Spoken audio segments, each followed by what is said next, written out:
Education करके दिखाएंगे।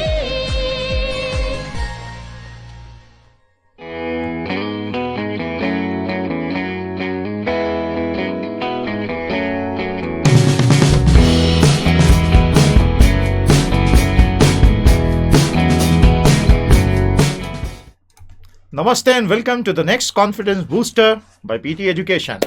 The journey is turning out to be quite an amazing one, far more than what we had expected. तो PT's Confidence Booster के अगले अंक में आपका हार्दिक स्वागत है। आइए आज का काम शुरू करते हैं। PT's Confidence Booster करके दिखाएंगे. We'll help you boost the confidence as far as GK and current awareness is concerned. Let's start with some words of motivation. आइए कुछ प्रेरणास्पद शब्दों से शुरुआत करें. As you think, so shall you become. जैसा सोचेंगे खुद के बारे में, अंततः वैसा ही बन जाएंगे. So what is the key message here? Psychosomatism. As you think, so shall you begin. So do tell us in the comments what exactly is psychosomatic. बताइएगा. Psycho नहीं हाँ, psychosomatic. क्या कर रहे हो यार? Confidence Booster offers you current affairs highlight in a very precise and sharp way. Helps you revise all latest issues. We give you practice questions of quizzes. बहुत बढ़िया आपका रिवीजन साइड बाय साइड होता है. Bilingual explanation हम हिंदी में भी समझा रहे हैं ताकि ज़्यादा से ज़्यादा जनसंख्या को इसका लाभ मिले. This is a free for ever service. ये हमारी गारंटी है. This will be extremely useful for all government exam, UPSC, RBI, bank PO, state PSC, CGL, CDS, railway etcetera, और यहाँ तक कि पाकिस्तान की सिविल सर्विस के लिए भी. अरे नहीं, मजाक नहीं कर रहे हैं. ये देखिए, पीटी स्टार्स यू रॉक जिन्होंने टेस्टिमोनियल्स लिखे हैं. We have Narendra Laxman Idnuri from Mumbai. Thank you Narendra, आपने बहुत ही खूबसूरत हमारे लिए लिखा है. We have Bhavya Desai from Kolkata. हमारी सर्विसेज यूज करके और शो शॉर्ट बैच से Bhavya Desai has made it finally to XLRI Jamshedpur, one of the toughest MBA colleges to get into. Congratulations Bhavya, you have done us proud. बहुत बढ़िया, इसी तरफ फोड़ते रहिए, ज़्यादा मत फोड़ा फोड़ी करना. वैसे मियाँ फुरकान नियाज फैसलाबाद पंजाब, ये पाकिस्तानी पंजाब से हैं. इन्होंने सिविल सर्विस ऑफ पाकिस्तान में हमारी सेवाओं का भरपूर लाभ लिया है. Mukesh Singh from New Delhi, thank you Mukesh. Babul Behera from Bhubaneswar, thank you Babul, आपने बहुत खूबसूरत शब्द हमारे लिए लिखे. Bagesh Sharma from Lucknow, thank you. Santosh Chauhan from Raipur, Rahul Sharma from Indore, Sushant Panka from Raipur, and the journey continues. तो क्यों ना आप भी अपना खूबसूरत चेहरा बोधी स्टार्स के कॉन्स्टलेशन में स्थापित कर दें हमेशा के लिए. टेस्टिमोनियल लिखो और बोधी स्टार बनो. सिंपल सा लॉजिक है. Let's begin with the current affairs highlights for today. World politics. Turkish president, ये बहुत बड़ी खबर है भैया, ध्यान से समझ लेना. Turkish president Recep Tayyip Erdogan won the historic referendum यानी जनमत संग्रह by a slender margin on 51.4 against 48.6. This referendum brings sweeping changes in the constitution of Turkey. The changes create a presidential system and gives more executive powers to the president. जो अभी फिलहाल एक parliamentary system था. Erdogan, who became president in 2014 after serving as the premier from 2003 and a prime minister, could then seek 2 more 5-year terms, जो वो अब शायद नहीं कर पाते थे. Turkey will swing towards being more conservative Islamic than secular from now on, is what the fear of most modernists is. You can read more on world politics on our sister portal Bodhi Booster. तो तुर्की में बहुत बड़ा परिवर्तन ये हुआ है कि राष्ट्रपति रिसेप तैयप एर्दोगान, जिनका ये प्रेसिडेंशियल कार्यकाल पूरा होता तो वो अगली बार के लिए चुनाव में वर्तमान संविधान के हिसाब से खड़े नहीं हो पाते, तो उन्होंने संविधान संशोधन पर जनमत संग्रह बुलाकर संविधान को ये आमूलचूल रूप से पार्लियामेंट्री से प्रेसिडेंशियल कर डाला है. तो ये बहुत बड़ी घटना है. रिसेप तैयप एर्दोगान आप स्क्रीन पर देख रहे हैं, ये उनका विजय जुलूस, ये यूरोपियन यूनियन और तुर्की के झंडे एक साथ, and this is Turkey on the map along with Europe.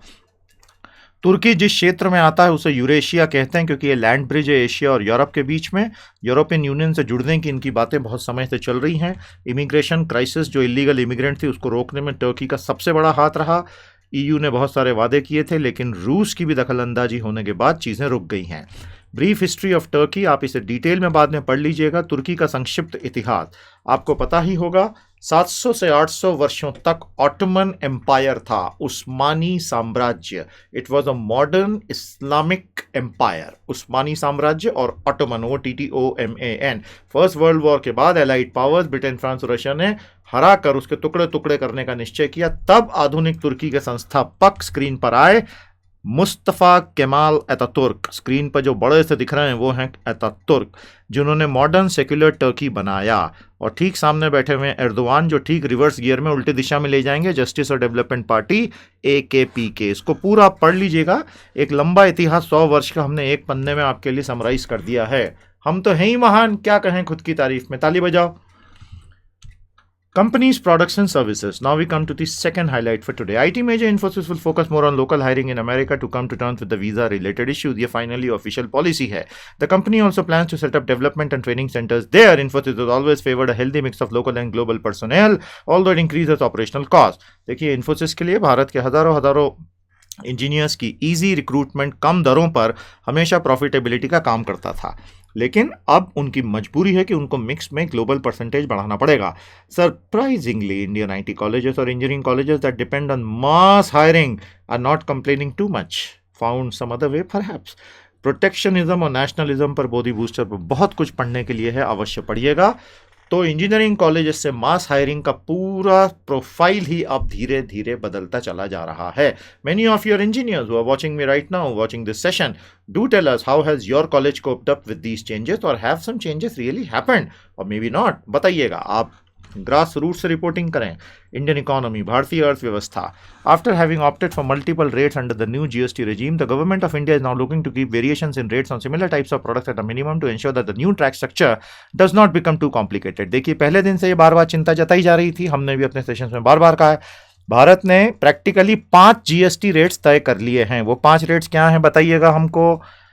5 यानी कि there are 5 different ways goods and services would be tax, 5%, 10%, 18%, 28% और 40% तक सेसेस लगा के। इसमें हमने कुछ गलत तो नहीं बोल दिया? करेक्शन बताइएगा यदि गलत बोला है तो। दुनिया भर में जहां जहां GST आया है, at the most you have had 1 और ऑन एन एवरेज 2 रेट्स। यहाँ पे हम, भारत एक कॉम्प्लेक्स तो बड़ा देश है, समझ सकते हैं, लेकिन implementation will become a Herculean nightmare. अब उसे कम करने के लिए सिमिलर टाइप ऑफ प्रोडक्ट्स के लिए भारत सरकार बोल रही है हम एक ही तरह का GST रखेंगे। अच्छा आइडिया, देखते हैं। Single rates for product groups will make the tax structure simple. GSTN से सब कुछ चलेगा। व्हाट इज GSTN हमें बताइएगा, और GST काउंसिल क्या होती है बताइए। Critics allege that the basic operational structure of proposed GST in India remains flawed, too many rates, too many cesses, too many unworthy exempted categories. बहुत सारी कैटेगरीज को GST से एकदम बाहर रखा गया है। जो मास कंजम्पशन की एसेंशियल कमोडिटीज है उनको तो खैर रखना ही था, बट क्योंकि वो तो पूरे 135 करोड़ लोग कंज्यूम करते हैं। 135 करोड़ क्या नंबर है? पाकिस्तान कुल 20 करोड़ से कम है, हम 135 करोड़ हैं। क्या संख्या है हमारी, वाह वाह वाह वाह वाह, सबसे आगे होंगे हिंदुस्तानी। अब GST में इतनी सारी दरों के साथ में यही एलिगेशन था कि the whole administration will become extremely complicated. Exempted categories से हमारा आशय है पेट्रोलियम, रियल एस्टेट, और कौन सी 2-3 है बताइएगा, जिन्हें GST में अल्टीमेटली ले आना चाहिए। तो ब्लैक मनी का क्रिएशन रुकेगा कैसे? You will and up only tackling the black money stock, not the black money flow. इस स्टेटमेंट का अर्थ हमें बताइएगा। फ्लो यानी प्रवाह, स्टॉक यानी जो उसका भंडार। तो आप आज की अपनी सारी नीतियों से, सरकार के लिए हम ये कह रहे हैं, डीमो हो गया, GST हो गया, आप केवल ब्लैक मनी के स्टॉक को अटैक कर रहे हैं, फ्लो को नहीं। ये बहुत अच्छा स्टेटमेंट है, ऐसे में आ सकता है, एग्जाम में आ सकता है, इंटरव्यू में आ सकता है। पास हो जाओगे, मिठाई का डब्बा भेज देना मुझे ईमानदारी से। Regional politics, chief economist at the Eurasian development bank. आज तो टर्की की बात हमने यूरेशिया के कंटेक्स्ट में की थी। All the Turkey is not necessarily Eurasia, it's a land bridge, लेकिन ठीक है, लूजली यूज किया हमने। Yaroslav Lisavalik said that the expansion of BRICS as BRICS Plus could become a new model of integration in the global economy. ये बहुत खतरनाक news है भारत के लिए, अभी बताते हैं क्यों। Earlier integration proceeded on a regional basis and BRICS offers a new system of diversified integration. He further said, he यानी ये ADB का जो economist है वो, he further said that BRICS expansion would be aimed at increasing the availability of integration process. India worries that expansion basically means China supporters getting in. BRICS में आज 5 देश हैं, BRICS। ये 5 देश आप यहाँ स्क्रीन पर देख सकते हैं। तो हमें आप लेफ्ट टू राइट इनके नाम बताइए और इनके देश बताइए। और राइट साइड वाले बड़ा दुखी दिखाई दे रहे हैं, हाथ नहीं उठा उन्होंने अपना, पता नहीं क्या नाराजगी है। उनके पहले कौन मैडम थी उनकी जगह, उनका नाम भी बताइएगा। तो ये ब्रिक्स की समिट थी, कहाँ हुई थी भाई? सबके कपड़ों से तो लग रहा है कि इंडिया में ही हुई थी। Now the issue is India knows very well that जहां ब्रिक्स प्लस किया, तो when you see this group here, India is a very very strong presence. Now when you go for BRICS plus, तो चीन के पिछलग्गू दे चमचे सारे घुस जाएंगे ब्रिक्स में, और ऐसा ही होगा। Hence India is resisting the idea of expansion of BRICS to BRICS plus. Does not mean कि वैसा होगा ही नहीं, लेकिन अगर हुआ तो उसकी संभावना ज्यादा है that a lot of countries that want to blindly follow China because of the promise of investment और other strategic reason will get in India का इन्फ्लुएंस डाइल्यूट। ब्रिक्स का हेडक्वार्टर कहां बताइए? वर्ल्ड पॉलिटिक्स, विश्व राजनीति। In the middle of rising tensions between North Korea is back, बधाई हो, and America. American Vice President Mike Pence arrived at the gateway to the DMZ that divides the two Koreas. बहुत बड़ी खबर है। वैसे आपको एक सीक्रेट बताता हूँ, if you want to sound educated, Bharat में बहुत बड़ी बीमारी, हर किसी को एजुकेटेड साउंड करना है, तो आप DMZ मत बोलिए, बोलिए DMZ। He has gone to the DMZ। सब तालियां बजाएंगे, क्या एजुकेटेड आदमी आ गया, कहाँ से आ गया ये देवता। Demilitarized zone DMZ that divides the two Koreas, North and South. Meanwhile, a fresh missile test by North Korea has reportedly failed as the missile exploded soon after the launch. Kim Jong Un साहब ने, वहां के नेता ने, divine ruler, प्रणाम sir, ये कहा था कि अब हम एक ICBM की टेस्टिंग कर रहे हैं और अल्टीमेटली ICBM अमेरिका को हिट करने लायक पावरफुल बना देंगे। 2-3 मिनट के बाद वो पूरी मिसाइल नीचे आके गिर गई। People are saying that the American cyber attackers destroyed the systems of that missile. Just imagine, Aadhaar, entire nation computerized, all our data is in demonetized form, electronic currency, stuff like that, and you have a cyber attack. Cyber attacks by America are suspected to be responsible for the failure of North Korean missile launch. In the past many decades, things have never been so highly explosive. अभी वहाँ पर स्थिति इतनी भयंकर हो चुकी जो पिछले 50 सालों में नहीं थी। Korea is a hot topic, Bodhi booster पर आपको बहुत कुछ इसमें मिलेगा। यह है कोरिया का zoomed in version of the map, और वो आपको जो पट्टा दिख रहा है वो है DMZ। DMZ जो है डीमिलिटराइज जोन, वहां पे ये टनल सुरंगे जो दिख रही हैं, हमारे DMZ में सुरंग, ये नॉर्थ कोरिया ने एलिजेडली बनाई थी यहां पर घुसाने के लिए अपने इन्फिल्ट्रेटर्स को साउथ में। On the right side you see Mr Mike Pence, ये वहां के उपराष्ट्रपति हैं अमेरिका के, ये ठीक DMZ पर खड़े हैं। इतना एग्रेसिव अमेरिका कभी नहीं रहा नॉर्थ कोरिया को लेके, और बिल्कुल फ्लैश पॉइंट पे ले गए हैं ट्रंप। तो क्यों उन्होंने ऐसा किया, बहुत सोचने लायक बात है, सोचते रहिए। सिक्स्थ इंडियन पॉलिटिक्स, भारतीय राजनीति। In a bid to reach out to the reform-minded and women within the Muslim community, Prime Minister Narendra Modi came out strongly against triple talaq and said that all women had the right to live with dignity. He said TT was against social justice and urged the society to help Muslim women to save them from injustice. If you want more reading material on Islam, Muslim, triple talaq, ये सब बोधी भूषण के अलग अलग sites पे सिर्फ search button use करके आप ढूंढ लीजिएगा, आपको सब कुछ मिल जाएगा। ट्रिपल तलाक का मुद्दा बहुत गर्म हो गया है और मई में सुप्रीम कोर्ट में इसकी हियरिंग भी है।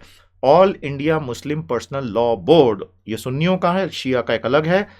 The Sunni wala All India Muslim Personal Law Board has started feeling the heat, and on every single day you can see how their statements are reflecting the pressure from within their society. There is absolutely no doubt that women have been at the receiving end of gross injustice. इसमें कोई कुछ, I mean, there is no second thought about it. लेकिन मोदी जी ने Sunday को अपने एक भाषण में जो कहा वो बहुत गौर करने लायक है कि इस तरह से हजारों मुस्लिम औरतों के साथ इतना भयानक अत्याचार हो रहा है। अवार्ड वापसी वाले कहाँ हैं भैया? कोई आवाज नहीं उठा रहा है, सब चुप बैठे हैं। तो क्या वो फेक सेक्युलरिज्म था?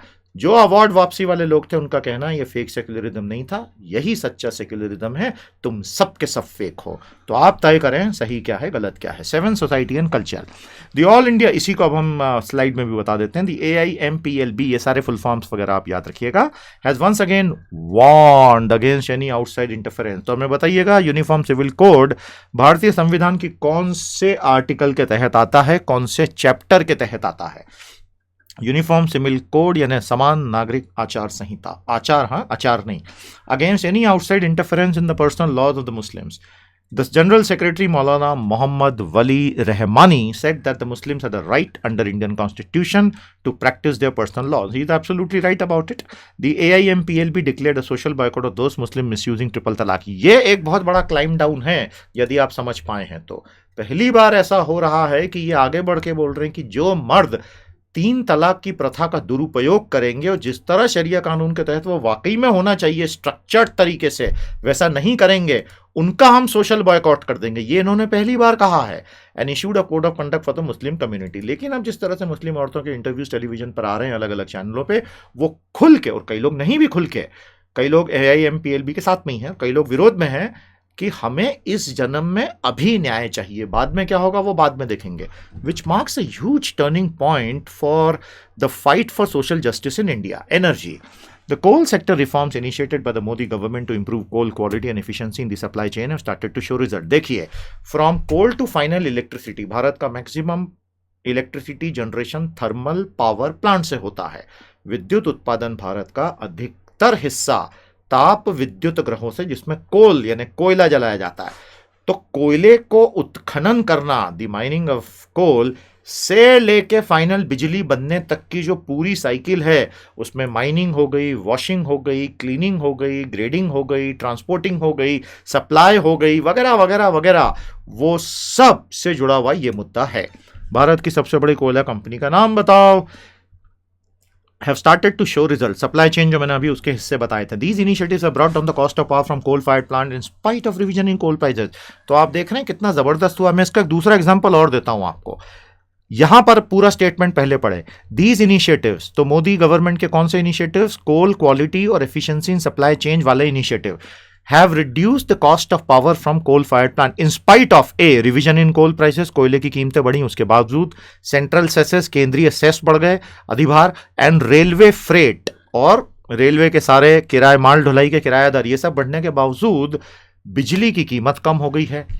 बिल्कुल ठीक. ये का ये लॉजिक आम आदमी पार्टी के अरविंद केजरीवाल देते हैं कि हम हाउसिंग टैक्स आपका इस तरह से रेसिडेंशियल हाउसिंग टैक्स और कमर्शियल हाउसिंग प्रॉपर्टी टैक्स जो होता है हटा देंगे, क्योंकि हमने बाकी डिपार्टमेंट्स में होने वाले भ्रष्टाचार को भारी कम किया है. बीजेपी और दूसरे लोग कहते हैं ये बिल्कुल झूठ बोल रहे हैं, ऐसा कुछ नहीं हुआ है. आम आदमी पार्टी कहती है कि ऐसा आज तक कभी किसी ने किया ही नहीं, इसलिए किसी को यकीन नहीं हो रहा है. And you, as I again said, as a citizen, be the जज, listen to everyone, be objective, be loyal towards the country. Any politician who works for the benefit of this country, we should support him. किसी भी party का हो, पार्टियां आती जाती रहेंगी, देश 1000 साल चलने वाला है. ये पहले दिन से बोलते आ रहे हैं हम कई बरसों से. कुमार विश्वास ने तो अभी बोला है. जय हो विश्वास बाबू आपकी भी. वैसे However, many state governments and electricity boards are apparently no mood to reduce retail electric prices. कई राज्यों में आज भी स्थिति बहुत भयंकर है. बहुत भारी स्तर पर बिजली की चोरी सरकार की निगाहों के सामने होती है, और विद्युत मंडल का बस एक काम रह गया है, नकली फर्जी बिल बना बना के भेजना, लोगों को लूटना. ये दर्द बहुत गहरा है, and the government should not take it lightly. Ninth Indian economy. The World Bank has projected that India's economic growth would pick up speed after a modest setback due to weaker than expected investments and the effect of withdrawal of large demo notes post-demo process, and it would grow at 7.2% in 2017. ये लंबे चौड़े sentence का लब्बो लुआब यानी कि सार ये है कि विश्व बैंक ने कहा है कि भारत की अर्थव्यवस्था तमाम हाल के झटकों के बावजूद 7.2% से बढ़ेगी. The report. अब जीडीपी बढ़ता उससे आपको मुझे क्या? सिंपल सी बात है. When the size of an economy grows, the physical monetary size of an economy grows, obviously more employment opportunities are generated, much better than being stable or contracting. Although a lot of qualifying statements need to be made in terms of automation of processes, in terms of new technologies which are reducing the employment intensive nature of work. लेकिन फिर भी broadly speaking, when the size of an economy grows, तो ज़्यादा opportunities लोगों के लिए आएंगी. ये सबसे primary logic है GDP का. The report also said that when growth is likely to gain further momentum by 2019, when the economy can expand beyond 7.7%. अब GDP growth rate वगैरह पर बोधी शिक्षा और बोधी बूस्टर पे बहुत सारा कंटेंट है, पढ़ते चलिएगा. And the last highlight before we go to the quiz. तो आज के सेशन में मजा आया कि नहीं? आ रहा है ना? तो भैया, when you go to the vocab booster and the confidence booster websites and you download the videos and the PDFs, make sure वहाँ पे आपको रिव्यू बटन दिखेगा. तो आप जरा वहाँ हमें रिव्यू करें. 5 स्टार से कम कुछ मत देना बेटा, बंद कर दूंगा सीरीज नहीं तो. एंड बढ़िया बढ़िया कमेंट्स लिखें, दूसरे पढ़ेंगे, मोटिवेट होंगे और हमारी टीम मोटिवेट होगी। बड़ी मेहनत कर रही है टीम तुम्हारे लिए। देखो, the election commission asked the law ministry to sanction funds immediately for procurement of VVPAT. Full form बिल्कुल याद रखना, 100% परीक्षाओं में आ गया मान के चलना। To allow it to hold the 2019 Lok Sabha elections with the new age EVM, there is a raging controversy over fraudulent EVMs which the ECI has been stoutly denying. तो voter verifiable paper audit trail की सारी मशीनें खरीदने के लिए जो हजारों करोड़ रुपए भारतीय निर्वाचन आयोग को चाहिए, भारत के निर्वाचन आयोग को, सरकार को बोला गया तुरंत पैसा दो, नहीं तो मई 2019 के चुनावों तक हम सब कुछ कर ही नहीं पाएंगे। तो फिर लोग चीख पुकार मचाना शुरू करेंगे। तो ये कंट्रोवर्सी लंबे समय तक चलने वाली है, हमें तैयार रहना है। मैं आपको फूड फॉर थॉट देके छोड़ता हूं। मेरा ऐसा मानना है that the country is now ready for elections through mobile phones. 2019 में इसका ट्रायल एक डमी बेसिस पे, बेसिक मॉक बेसिस पर होना चाहिए और 2024 तक इलेक्शन थ्रू और वोटिंग थ्रू मोबाइल फोन्स होनी चाहिए। तो आप हमें बताइए टेक्निकली ये कैसे पॉसिबल हो सकता है और हो भी सकता है कि नहीं। मेरा फर्म बिलीफ है कि एक दिन ये होके रहेगा, करके दिखाएंगे। सारे पोर्टल्स अच्छे से यूज करते चलें। We move on to practice questions. Are you ready for the quiz? Here we begin. Question number 1। बहुत सारे हाल के इंपॉर्टेंट टॉपिक से मैं आपके लिए प्रश्न बनाकर लाया हूं। जरूरी नहीं कि आज जो पढ़ा है सिर्फ उसी पे पूछूंगा। What is the approximate percentage of NPA of all the Indian banks of 2017? Bharat के सभी बैंकों का औसत एनपीए, नॉन परफॉर्मिंग एसेट, अनर्जक आस्तियां कितनी है भैया? अभी क्या लगता है आपको? मुझे तो लगता है 12.5% से कम तो हो ही नहीं सकती ऑल इंडियन बैंक्स। आपको क्या लगता है? The correct answer is 8%। इसे ध्यान रखना, यह बहुत इंपॉर्टेंट है। तो नॉन परफॉर्मिंग एसेट भारत की पूरी अर्थव्यवस्था के गले में पड़ा 800 किलो का एक बोझ है, जिसको अगर तुरंत नहीं हटाया गया तो वो गड्ढा गहरा होता जाएगा। फिलहाल सरकार अभी तक बड़े कदम नहीं ले पाई है। ये कुछ डेटा हम आरबीआई की अलग अलग रिपोर्टों से आपके लिए लेकर आए हैं। ग्रॉस एनपीए रेशियो, सकल एनपीए अनुपात, परसेंटेज ऑफ ग्रॉस एडवांसेस में जो लाल में है वो भारत के सरकारी बैंक, और जो ऑल बैंक है वो नीचे, जो हमने आपको बताया था 8% से थोड़ा अधिक, इसीलिए हमने आंसर 8% दिया था। ये फिगर थोड़ा ऊपर नीचे हो सकता है। Gross NPS of 24 PSU banks, ये बहुत महत्वपूर्ण है। 24 पब्लिक सेक्टर अंडरटेकिंग यानी सरकारी बैंकों के सकल एनपीए, अनर्जक आस्तियां, आपके सामने फिगर में भी है, और जीएनपीए रेशियो इनका 11% तक जा चुका है। अब आप राइट साइड वाला ग्राफ बड़े ध्यान से देख लो। Ratio of non performing loans to total gross loans, अलग अलग देशों के लिए, Hong Kong, Singapore, Korea, Australia, China, Malaysia, Japan, Philippine, Thailand, Indonesia, India अलग ही खड़ा है हम भैया। चाइना की अर्थव्यवस्था हमसे कई गुना बैंकिंग और डेट ओरिएंटेड है। चाइना की सारी growth debt fuelled, credit fuelled growth है, और उसके बाद देखो उनका एनपीए हमसे 5 से 6 गुना कम है। अगर ये आंकड़े वाकई सही हैं चाइना के, China masks a lot of data, पर अगर ये सही है तो भारतीय बैंकिंग सिस्टम में पॉलिटिशियंस के दखल ने और रॉन्ग क्रेडिट रिस्क असेसमेंट ने क्या कबाड़ा किया है वो एक चार्ट बताएगा। तो ये लाल बार ग्राफ, इसीलिए कलर भी लाल है भैया। How much fund has been allocated for bank recap in budget 2017-18? बैंकों के पुनर्वित्तीयन के लिए या निधियन के लिए बजट में कितना अमाउंट दिया गया था? बहुत इंपॉर्टेंट क्वेश्चन है ये, इसीलिए लेकर आए हैं। The correct answer is a मीजली 10,000 crore. इसीलिए सबने सवाल पूछा था कि इतना कम क्यों दे रही है सरकार। And the logical assumption being made was कि जरूर आगे कुछ बिग बैंग रिफॉर्म आएगा, वेट कर रहे हैं। Which is the committee of the Indian parliament with the largest membership? अब आपको पता ही है भारत के संसद में समितियों से काम होता है, बहुत गौरवशाली परंपरा समितियों की रही है, बहुत अच्छा काम हुआ है। तो भारतीय संसद की सबसे बड़ी सदस्यता वाली समिति का नाम बताइए। पब्लिक अकाउंट्स कमेटी ही होगी यार, लोक लेखा समिति, या नन ऑफ द अबव? क्या लगता है? The correct answer is the estimates committee. तो this is a good question. इसी से जुड़ा अगला सवाल पूछ लेते, क्योंकि समितियों पर बहुत चर्चा हो रही है, क्योंकि मनी बिल्स वाला कंट्रोवर्सी अभी it's a raging controversy. Which parliamentary committee in India is normally chaired by a prominent member of the opposition? भारतीय संसदीय इतिहास के संसद के कौन सी समिति को विपक्ष के नेता ही हमेशा अध्यक्षता करते हैं? पैक, पब्लिक अकाउंट्स कमेटी, लोक लेखा समिति। याद रखिएगा, ये परीक्षाओं में आए हुए प्रश्न हैं। अब ये बहुत ही जबरदस्त सवाल आपके लिए। For bank rate to be effective which of the following conditions are to be fulfilled? यदि बैंक दर को प्रभावी होना है तो इनमें से कौन सी शर्तें निश्चित तौर पर पूरी की जानी चाहिए? 5 सेकंड का समय दे रहा हूं, पढ़ो। क्या लगता है क्या होना चाहिए? 1. Bank should be ready to avail rediscounting facility from RBI. 2. Bank should have adequate quantity of credit instruments. 3. Banks do not have surplus cash and depend on RBI for extraordinary need. All of the above? None of the above. The correct answer here is all the above. उपरोक्त सभी यानी 1, 2, 3. Sir bank rate क्या होता है sir? मत घबरा बच्चे, Bank rate is the interest rate at which a nation's central bank and RBI lends money to the domestic bank and SBI and the others, often in the form of very short-term loans. Managing this is the method by which central banks affect economic activity, क्योंकि down the line transmission इस हिसाब से होता है. समझ गए? और ये प्रश्न और ये उत्तर याद रखिएगा. Question number 6, which of the following can result in demand pull inflation. बहुत बढ़िया शब्द है, demand pull inflation. ABC, increase in subsidy on LPG, increase in fuel prices, decrease in income tax rates. तो डिमांड पुल इन्फ्लेशन 1 2 3 4 5 में से बताइए सही उत्तर क्या है. The correct answer is only A and C. क्या मतलब इसका? सब्सिडी ऑन LPG अगर बढ़ेगी और डिक्रीज इन इनकम टैक्स अगर होगा तो इसकी वजह से अल्टीमेटली कंजम्पशन का पुल बढ़ेगा, जिससे more money supply will happen, जिससे value of money will go down. Who was the CEO of Infosys before doctor Vishal Sikka took over. Infosys के मुख्य कार्यकारी अधिकारी कौन थे विशाल सिक्का साहब के CEO बनने से पूर्व? The correct answer is SD Shibulal. तो ये सवाल हमने आपसे क्यों पूछा है? क्योंकि इन्फोसिस में कॉर्पोरेट गवर्नेंस को लेकर झगड़ा चल रहा है. कॉर्पोरेट गवर्नेंस के हमें डेफिनेशन बताइए. Who one India first Olympic medal in badminton. Badminton में भारत के लिए पहला ओलंपिक पदक जीतने वाले महान कौन थे? The correct answer is of course Saina Nehwal. याद रखिएगा. Who is the chairman of the CAT central administrative tribunal. तो ये बड़े कैट व्यक्ति हैं क्योंकि इतने बड़े ट्राइब्यूनल के ये अध्यक्ष हैं. दैट वाज जस्ट जो कान पकड़ के माफी मांग ली भैया. The correct answer is justice Pramod Kohli, central administrative tribunal, केंद्रीय प्रशासनिक न्यायाधिकरण.